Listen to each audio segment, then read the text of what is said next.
देश उनसे नाराज हुए।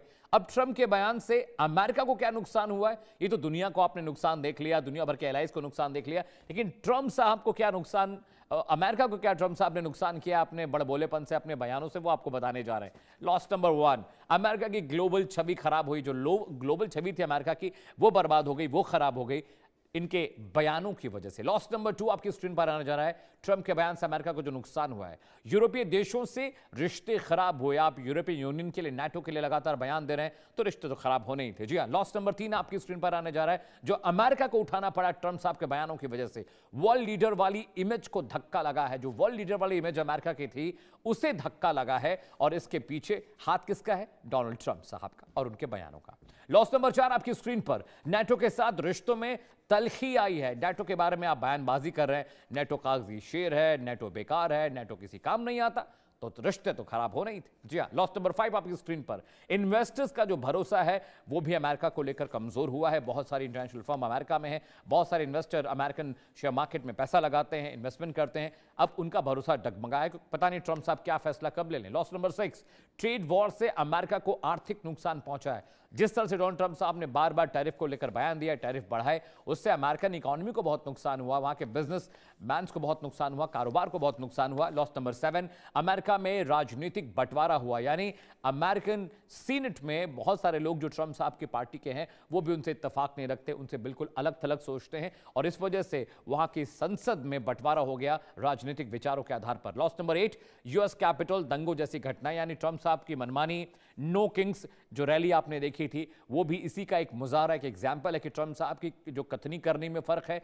और जिस तरह से वो डिक्टेटरशिप दिखा रहे हैं अमेरिका में, जनता इस बात को पसंद नहीं करे, इसीलिए नो किंग्स रैली निकाली गई, और उसके बाद जो कैपिटल पर हमला हुआ था, वो भी इसका एक बहुत बड़ा उदाहरण है। आगे बढ़ते दर्शकों, ट्रंप के बयान से भारत को क्या नुकसान हुआ है? भारत के परिप्रेक्ष्य में अगर आपको मैं नहीं समझाऊंगा तो मुझे लगता है कि ये कंटेंट किसी काम का नहीं है।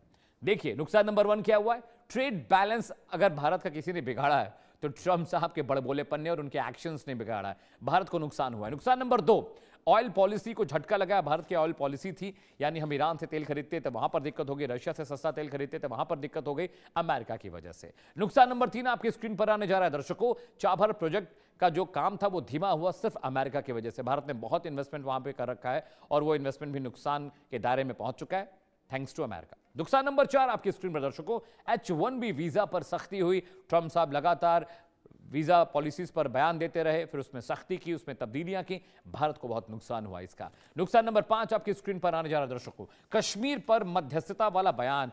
ट्रंप साहब ने कहा कि मैं चाहूं तो पाकिस्तान और भारत के बीच कश्मीर मुद्दे को लेकर हम सुलह करा सकते हैं, जबकि भारत ने हमेशा किसी थर्ड पार्टी के इंटरवेंशन को मना किया। नुकसान नंबर 6 आपकी स्क्रीन पर, कूटनीतिक असहजता भारत को हुई है। विपक्ष लगातार ये कहता रहता है कि ट्रंप साहब जो चाहते हैं नरेंद्र मोदी जी से करवा लेते हैं, हमारी फॉरेन पॉलिसी, हमारी डिप्लोमेसी अमेरिका कंट्रोल कर रहा है, वो इन्हीं के बयानों की वजह से हुआ है। नुकसान नंबर 7, रूस भारत का संतुलन बिगड़ा है। रूस हमारा एक बहुत पुराना दोस्त, बहुत पुराना और विश्वास पात्र अलाई है, ट्रंप साहब ने वहां पर भी दिक्कतें पैदा करने की पुरजोर कोशिश की। नुकसान नंबर 8, इंडो पैसिफिक रणनीति पर असर पड़ा है। इंडो पैसिफिक रीजन में भारत का दबदबा है, और वहां पर अमेरिका के इंटरवेंशन से चीजें वहां भी खराब हुई हैं। नुकसान नंबर 9 आपकी स्क्रीन पर आने जा रहा है दर्शकों, एक्सपोर्ट को झटका लगा है, यानी ट्रंप साहब के बयान, उनके एक्शंस की वजह से जो एक्सपोर्टर्स हैं उनको बहुत नुकसान उठाना पड़ा है, और अभी तक नुकसान हो ही रहा है बहुत सारे सेक्टर्स में। आखिरी और 10वां नंबर का जो नुकसान है वो आईटी सेक्टर को हुआ है। आईटी सेक्टर की ऐसी की तैसी हो गई ट्रंप साहब की पॉलिसी की वजह से, उनके ट्रेड, टैरिफ और दुनिया भर के जो कायदे और कानून वो बनाते रहते हैं पूरी दुनिया को कंट्रोल करने के लिए, दादागिरी दिखाने के लिए, उसका नुकसान भारतीय आईटी सेक्टर को भी उठाना पड़ा। एक बड़ा पैनल मेरे साथ जुड़ा दर्शकों, उनके जरिए 1 घंटे लगातार ट्रंप साहब के तमाम बयानों और उनके नैरेटिव का विश्लेषण करने जा रहे हैं, और ये समझने की कोशिश भी करेंगे कि किस तरह से डोनाल्ड ट्रंप साहब ने बहुत नुकसान किया अपने बयानों से, अमेरिका की छवि धूमिल हुई। ईरान जंग को लेकर जो बातें उन्होंने कही, वहां पर भी अमेरिका बहुत हल्का हुआ, और अब ऐसा लग रहा है कि अमेरिका फंस चुका है। जी स्वागत कीजिए ब्रिगेडियर राजन जामवाल साहब का, डिफेंस एक्सपर्ट हैं सर, बहुत बहुत आपका स्वागत है कार्यक्रम में। इसके अलावा प्रोफेसर जजाति पटनायक साहब मेरे साथ हैं, जियोपॉलिटिकल एक्सपर्ट हैं। पटनायक साहब आपका भी बहुत बहुत स्वागत है कार्यक्रम में। मल्लिका पांडे जी मेरे साथ शो में जुड़ रही हैं, फॉरेन अफेयर्स एक्सपर्ट हैं, विदेशी मामलों की जानकार है। मल्लिका जी आपका भी बहुत बहुत स्वागत है। डॉक्टर धीरज कौल मेरे साथ हैं, अमेरिका से जुड़ रहे हैं। कौल साहब बहुत बहुत शुक्रिया, आपने वक्त निकाला, अमेरिका से आप हमारे साथ जुड़े, बहुत बहुत शुक्रिया आपका। सबसे पहले मैं मल्लिका जी के पास आ रहा हूँ। मल्लिका जी, ट्रंप साहब के बयानों का पूरा विश्लेषण हमने दिखाया, और सिर्फ उन्होंने अमेरिका को नहीं, पूरी दुनिया को मुश्किल में डाला अपने बयानों से, अपने नैरेटिव से, अपनी जिद की वजह से।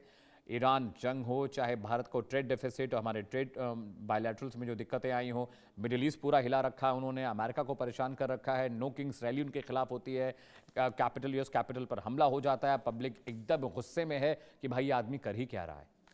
मैम। बिल्कुल, नमस्कार आशीष जी। आज देखिए 1 महीने से ऊपर का समय हो चुका है और हमारे बहुत बार चर्चा भी हो चुकी है इसी शो में, आपके साथ बहुत बार चर्चा भी हुई है, बहुत बार आपने बहुत अच्छा एनालिसिस भी दिया है। ट्रम्प साहब का आज हमें लग रहा था जो स्पीच थी, कल उनकी जो स्पीच थी, हमें लग रहा था कि थोड़ा-सा काम प्रोवाइड होगा, एक हमें सर्टेनिटी मिलेगी, एक हमें टाइम फ्रेम मिलेगा, एक हमें स्ट्रक्चर मिलेगा। जो अमेरिकन जो नागरिक है, वो भी अब एक सर्टेनिटी चाहता है कि एंड गेम क्या है।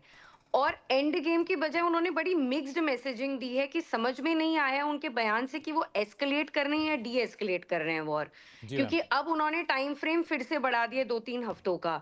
उनकी प्रेस सेक्रेटरी ने अभी उनका भी बयान, जब प्रेस कॉन्फ्रेंस हुई थी, उनकी प्रेस सेक्रेटरी भी साफ-साफ बोलते हुए नजर आई कि नहीं, अभी तो सिर्फ 1 महीना ही हुआ है, अभी 2 हफ्ते और हैं हमारे पास। तो हम हर दिन जैसे ही नींद खुलती है वैसे ही एक नया नोटिफिकेशन देखते हैं जिसमें एक नया टाइम फ्रेम दिया होता है। जैसे ही वो सोचते हैं कि मार्केट्स को काम डाउन करने के लिए बयानबाजी करते हैं, आज मैंने देखा कि $100 से ऊपर क्रूड ऑयल आज ट्रेड कर रहा है। तो कहीं न कहीं देखिए ये जो बयानबाज़ी है, ये ट्रम्प की वो होता है ना, आदत सी हो गई है मुझको कि अब मैं बयान बदलते रहूँगा। तो अब वही आदत सी अब पब्लिक को भी हो गई है कि हमेशा वो कंपेयर करते हैं। अभी पूरे प्रेस कॉन्फ्रेंस को उनके एनालाइज़ करिए, वो वर्ल्ड वॉर से कंपेयर कर रहे हैं, वो पूरी वॉर से कंपेयर कर रहे हैं, कोरिया वॉर से कंपेयर कर रहे हैं, वियतनाम से कंपेयर कर रहे हैं।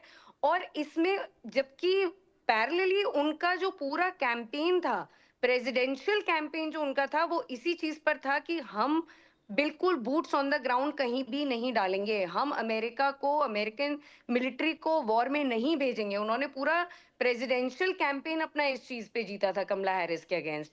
और आज हम देख रहे हैं कि वो पूरी अपनी अमेरिकन मिलिट्री को भेज रहे हैं। उनके जो केंट का अभी मैं एक बयान और पढ़ रही थी आशीष जी। जी, जिसमें उन्होंने साफ साफ बताया है कि कैसे आप अमेरिका को एक फिर से वॉर वॉर में धकेल रहे हैं, कैसे आप पॉलिटिकली इतना इनकरेक्ट होते जा रहे हैं, कैसे ये बहुत बड़ा पॉलिसी ब्लंडर होते जाएगा आगे के टाइम में। उनको सेनेटर्स ही वार्न कर रहे हैं।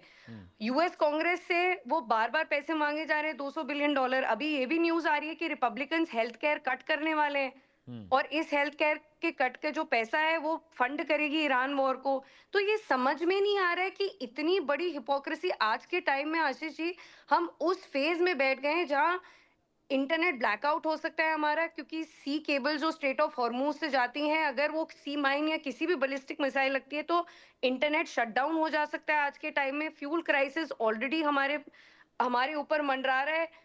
गैस प्राइसेस अमेरिका में भी हाई हो चुके हैं।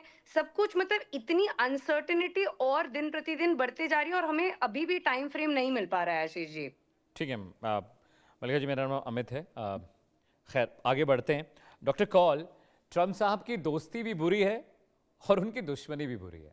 अमेरिका में जो चीज़ें हो रही हैं उसके बाद से ऐसा लगता है कि ट्रम्प साहब जिस पर हाथ रख देते हैं वो ख़राब, वो बर्बाद हो जाता है। भारत के साथ दोस्ती की, इतनी दोस्ती चमकाई, सोशल मीडिया से लेकर हाउडी मोदी तक पहुंचे हम, लेकिन भारत को इतना नुकसान कर दिया उन्होंने। रशिया के और भारत के रिश्तों को ख़राब करने की पूरी कोशिश की। पाकिस्तान जैसे आतंकवादी मुल्क को लगातार वो प्रमोट करते रहे। अब उनके बयानों की वजह से ऐसा लग रहा है कि अमेरिका ईरान जंग में फंस गया है। क्या कोई ऐसा सलाहकार व्हाइट हाउस में नहीं है? क्या कुशनर साहब इतने दिमागदार नहीं है कि वो समझाएं कि ट्रम्प साहब बस करिए, limit is limit, let's focus on action instead of सिर्फ बयान देते रहे? डॉक्टर कौल। नमस्कार, thank you for having me on the show. पहले तो मैं आपको कांग्रेचुलेट करूंगा। Sir, I go to various news channels, but I've never seen a compiled assessment thank you so much of sir. negative impact of Trump. This is the first time I'm hearing it, thank you so so much sir. kudos to you. Although I should give you a disclaimer, I was attached with Republican. I mean, I'm still attached with Republican Party, lekin I belong to the sect which has okay loyalty towards the nation, okay not to a person or a party. Okay, all So right sir. that's primary. हमारी future generations के भविष्य के बारे में हम सोचते हुए we decide where to go. But anyway, right now I'm talking to you from Silicon Valley, California. मैं राइट सर। आपको एक छोटा सा एग्जांपल देता हूँ. I actually I'm a physician, but I'm a consultant for biotech sector and financials. अभी हमारी ma'am ने कड़ी बहुत अच्छी बातें मालिका जी ने बताई।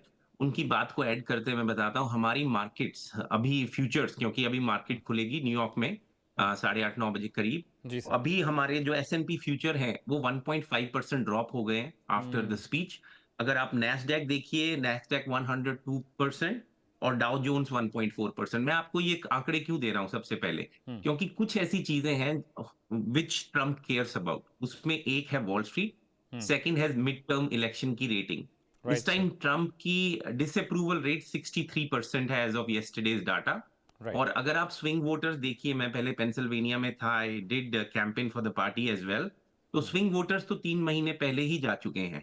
अब बचा मागा वोट बैंक। अगर आप उनका भी उठा के डाटा देखिए तो तकरीबन 100% जो उनका आधार था हार्डकोर, उसमें भी गिरावट आई है। Now he has 80% of banking.